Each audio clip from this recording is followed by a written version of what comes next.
हमारे साथ बैरिस्टर शहजाद अकबर साहब भी मौजूद हैं। बहुत शुक्रिया शहजाद अकबर साहब। इस वक्त ये सवाल उठे थे ज़ाहिर पहले भी कि मॉनिटरिंग जज लगना चाहिए नहीं लगना चाहिए, 6 महीने में फैसला देना है।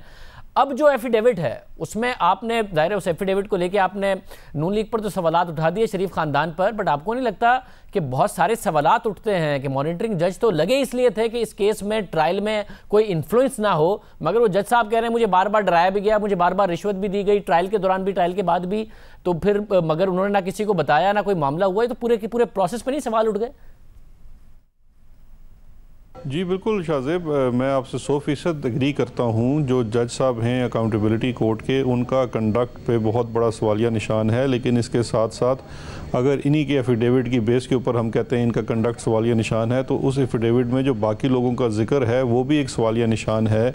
मैं समझता हूँ ये पूरा सिलसिला अपॉइंटमेंट से देखना पड़ेगा कि क्यों कर ये अपॉइंटमेंट हुई, क्योंकि एक पटिशनर की तरफ से डेलिब्रेट एफर्ट करके ये केस ट्रांसफ़र भी हुआ इनके सामने। और ये बिल्कुल इनको देखिए, आप ये तो वैसे भी अगर आपको कोई इंटरेस्टेड पार्टी आपको कांटेक्ट करती है, रब्ता करती है, तो आपको फौरी तौर पे अगर बेशक मॉनिटरिंग जज ना भी हों तो आपको रिपोर्ट करनी चाहिए, बिकॉज ऐसी चीज़ें जो हैं वो कल सवाल उठा सकती हैं। तो जज का कंडक्ट बिल्कुल एक क्वेश्चनेबल चीज़ है, और उसी चीज़ को सामने रखते हुए आज इस्लामाबाद हाई कोर्ट ने उन्हें उनके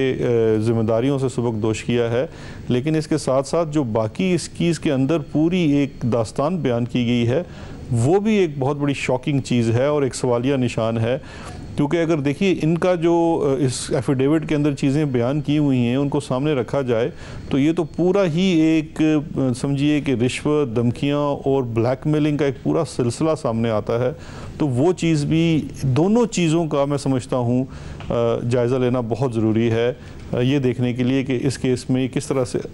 जो आपने पहली बात की कि इनकी तैनाती कैसी है, उनको केस कैसे ट्रांसफ़र हुआ, ये एहतसाब अदालत के जज तैनात हुए हैं फरवरी 2018 में, फिर केस इनको ट्रांसफ़र होता है बाद में जब नवाज शरीफ की या नून लीग की हुकूमत नहीं थी। तो कैसे आप कह रहे हैं कि क्या ताल्लुक बनता है इसमें? देखिए ये तो फरवरी 2018 में जब अपॉइंट हुए, लेकिन ये केस जब पहली केस के अंदर फैसला आता है एवन फील्ड के अंदर, तो ये केस ट्रांसफ़र होता है पटिशनर जो इसमें अक्यूज़ पर्सन थे उनकी पटिशन के ऊपर। उन्होंने इस्लामाबाद हाई कोर्ट में पटिशन की थी और उस पटिशन के नतीजे में ये केस ट्रांसफ़र हो जाता है अरशद मलिक साहब की अदालत में। तो मैं ये कह रहा हूँ कि अगर ये बात इसमें जो लिखी हुई है, जैसे नासिर जंजुआ ने आके इनको बताया कि आपको तो अपॉइंट ही हमने करवाया है, तो इसका मतलब है कि क्योंकि वो एक ऐसा जज था जिसको वो अप्रोच कर सकते थे, जिसके पास जा सकते थे, क्योंकि जो भी उनके पिछले रवाबत थे या उनके पास कोई चीज़। मगर ये तो जज साहब कह रहे हैं ना, और जज साहब ने अभी तक जितनी बातें की हैं वो बहुत ज़्यादा सवालिया निशान उठाती हैं। अब आपने कहा कि जंजुआ ने इनसे कहा और जज साहब ने अपने एफिडेविट में कह दिया, तो ये आप जज मोहम्मद बशीर के पास थे पहले सारे के सारे केसेस, तीनों रेफरेंसेस। पहले शरीफ खानदान की तरफ से ये कहा गया कि जी सारे के सारे लिंक्ड हैं तो एक ही रेफरेंस हो, मगर नहीं 3 थे। फिर उन्होंने अदालत से जाके ये इस्तदा की शरीफ खानदान ने इस्लामाबाद हाई कोर्ट से कि जी तीनों का फैसला एक साथ सुनाया जाए, ना कि अलग अलग सुनाया जाए। वो इस्तदा भी मुस्तरद हो गई, एविडेंस एक साथ हो, जिरा एक साथ हो, वो इस्तदा मुस्तरद हो गई। तो वो तो चाहते थे कि जज मोहम्मद बशीर साहब ही सारे के सारे फैसले एक साथ सुना दें, मगर ऐसा हुआ नहीं। 22 जून 2018 को इस्लामाबाद हाई कोर्ट ने डिसमिस कर दी उनकी ये अपील, जिसकी वजह से मोहम्मद बशीर साहब ने एक का फैसला सुनाया और फिर इन्होंने कहा कि बाकियों का फैसला भी ये कैसे सुनाएंगे, तो अपना माइंड बता चुके हैं। तो ये तो चाहते थे शरीफ खानदानी, इस्लामाबाद हाई कोर्ट गए थे, इस्लामाबाद हाई कोर्ट नहीं मानी। नहीं,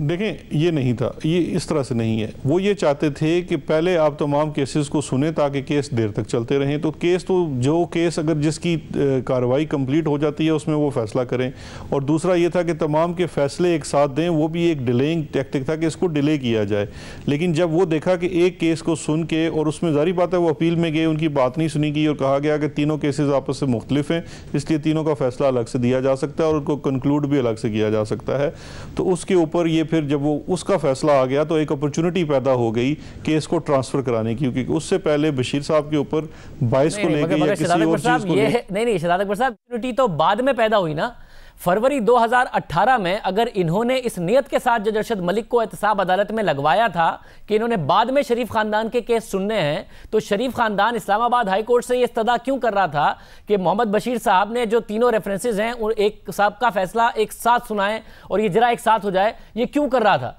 अगर वो ये चाहते थे तो इस्लामाबाद हाई कोर्ट नहीं माना, जिसकी वजह से मोहम्मद बशीर साहब ने एक फैसला सुनाया, जिसकी वजह से फिर उन्होंने इस्तदा की कि अपना माइंड अप्लाई कर चुके, इसलिए किसी दूसरे जज को ये मुंतकिल किया जाए।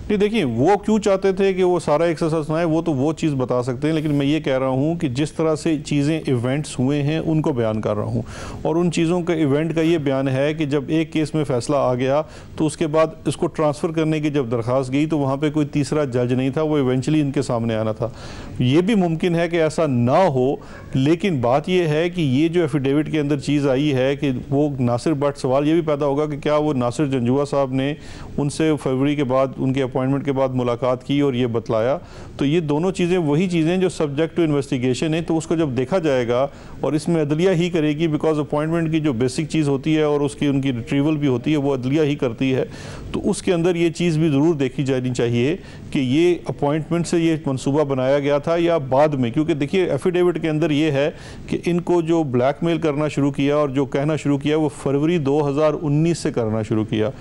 तो अगर आप उसको दुरुस्त मान लें तो ये देखना पड़ेगा कि क्या इसका जो असर होने की कोशिश की है वो ब्लैकमेलिंग के टाइम से शुरू होती है या कि ड्यूरिंग ट्रायल भी मेरे ऊपर बहुत ज़्यादा दबाव था। फरवरी 2018 में लगे हैं ये, अगस्त 2018 में केस मिला है इनको, दिसंबर 2018 में फैसला सुना दिया है इन्होंने। और जब आप बहुत ज़्यादा इंसिस्ट कर रहे हैं कि इस बात को देखना पड़ेगा कि इनको लगाया कहीं इस इंटेंशन के साथ नहीं गया था, तो इस्लामाबाद हाई कोर्ट रिकमेंड करता है, उसके बाद हुकूमत लगाती है, तो आप ये कह रहे हैं कि बाकायदा तौर पर इस्लामाबाद हाई कोर्ट ने रिकमेंड किया तो वो किसी तरीके से नून लीग के साथ या शरीफ खानदान के साथ मिली भगत के साथ किया। वो एक जज पे सवाल उठाएं उसकी वीडियो दिखा के, तो आप कहते हैं इदारों पे हमला कर दिया,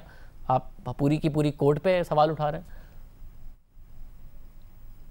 नहीं, देखिए अपॉइंटमेंट के लिए जब होती है तो कंसल्टेशन होती है लॉ मिनिस्ट्री के साथ, और ये जज साहब तो वैसे भी पंजाब से आए थे,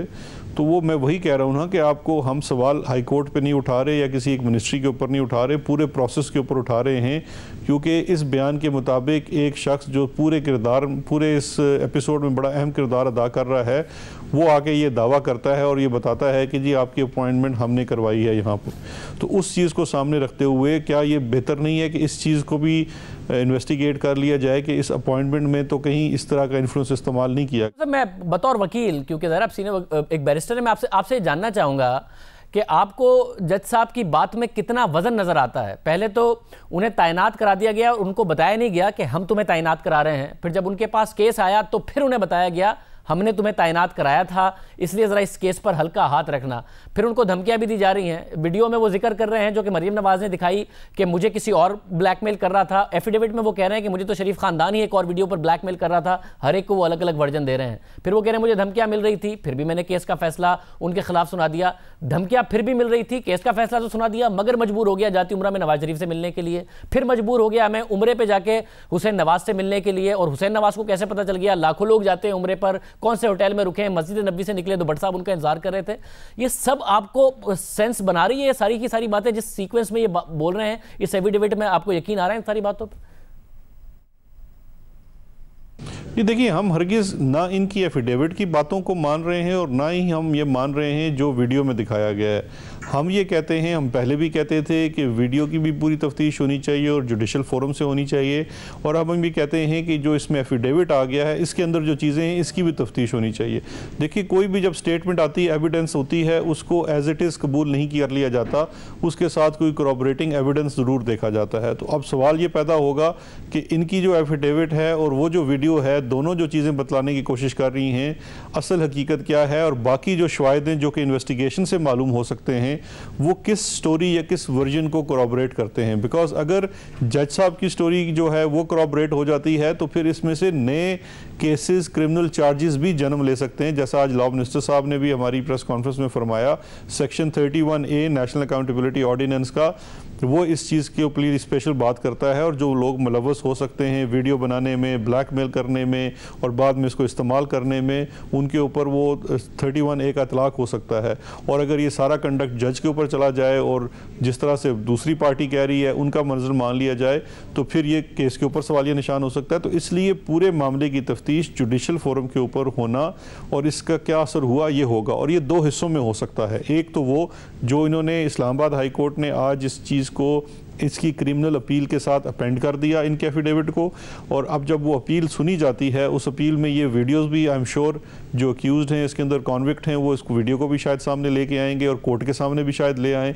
फिर कोर्ट ये देखेगी, वहाँ पे टेस्ट होगा इसकी एविडेंशरी वैल्यू का कि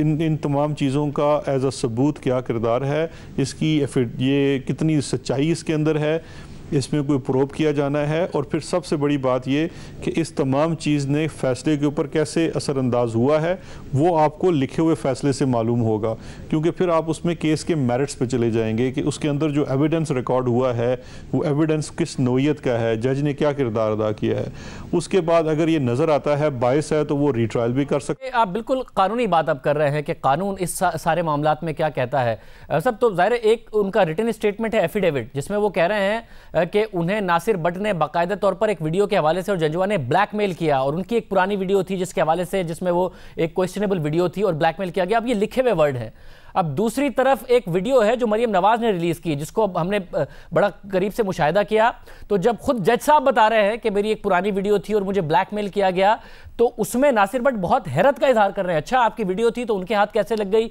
और फिर जज साहब बता रहे हैं कि बस हो जाता है और मैं सुसाइड का और इतने मामलात हो जाते हैं। तो नासिर बट बहुत ज़्यादा हैरत का इजहार कर रहे हैं कि नासिर बट वो था जो उन्हें ब्लैकमेल कर रहा था, उन्हें रिश्वत ऑफर कर रहा था, उन्हें वीडियो दिखा के ब्लैकमेल कर रहा था। तो यहां तो जज साहब उन्हें जब अपनी वीडियो का बता रहे हैं कि कोई और उन्हें वीडियो दिखा के ब्लैकमेल कर रहा था तो वो खुद बड़े हैरान हो रहे हैं। तो लिखी हुई बात माने उनकी या जो उस वीडियो में नजर आ रहा है वो माने उनका? देखिए बात यह है कि उस वीडियो के अंदर जो चीज़ें हैं जिस तरह मैंने पहले कहा और इस एफिडेविट के अंदर दो चीज़ें हैं, दोनों चीज़ों के ऊपर तफ्तीश होनी है कि कौन सी बात दुरुस्त है। क्योंकि उस वीडियो के अंदर अगर आप उसको को रिलेट करें इस एफिडेविट के अंदर जो बात की गई है तो उनको ये भी एफिडेविट बात करता है कि उनसे कुछ बातें ऑडियो में रिकॉर्ड करवाई गई और फिर जब उनको नवाज शरीफ से मिलाया गया और इसलिए मिलाया गया कि उनको उस वीडियो के ज़रिए ब्लैकमेल किया गया। तो ये और फिर उसके बाद इसमें जो कैरेक्टर्स इन्वॉल्व हैं जैसे कि नासिर बट है जो इस एफिडेविट में लिखा हुआ है कि मुझे 4 से 5 कत्ल के मुकदमात में बरी करवाया गया, और ये भी फैक्ट है कि उसके ऊपर बहुत ज़्यादा क्रिमिनल मुकदमात चले थे। तो ये इस तमाम चीज़ों को उस पैराए में ही देखा जाएगा शाहज़ेब, क्योंकि आप किसी जो वीडियो के अंदर चीज़ें उसकी अथेंटिसिटी के उसके अंदर क्या वॉइस ओवर जो कि इनकी पहली रिलीज़ में भी आया कि मेरी आवाज़ किसी वक्त की रिकॉर्ड की हुई और वीडियो किसी वक्त की रिकॉर्ड को मिक्स किया गया, वो भी देखना होगा। और दूसरा ये है कि इनकी एक मुलाकात नहीं हुई, मुसलसल मुलाकातें हुई। फिर ये भी सवाल उठेगा कि ये जज साहब कैसे उठ के चले गए सऊदीया, और क्या ये हसीन इतफाक़ था कि वो नासिर बट उनको वहाँ मिला और उसने कहा कि नहीं अब आप हुसैन नवाज से मिलें, या ये सारा प्लान था और वो उनको लेके गए और उनको मिलाया? ये सब चीज़ें सवाल हैं। फिर दूसरा ये है कि ये अगर वाकई ही ज़मीर की आवाज़ थी और वो बड़े ख़तरात में थे और उनको लगता था कि उनको यहाँ पे प्रेशराइज कोई कर रहा है, तो फिर जब ये हज पे गए उम्रे पे गए हुए थे तो सब फैमिली के साथ थे, तो वो जो ऑफ़र का जिक्र कर रहे हैं अगर वो ऑफ़र ना भी होती कि उनको 50 करोड़ रुपया दे दिया जाएगा, बाहर सेटल कर दिया जाएगा, तो फिर भी वो बाहर भी रह सकते थे। वो वापस क्यों कर आगे अगर उनके ऊपर यहाँ से कोई इस तरह का ऑफिशियल इदारा या कोई भी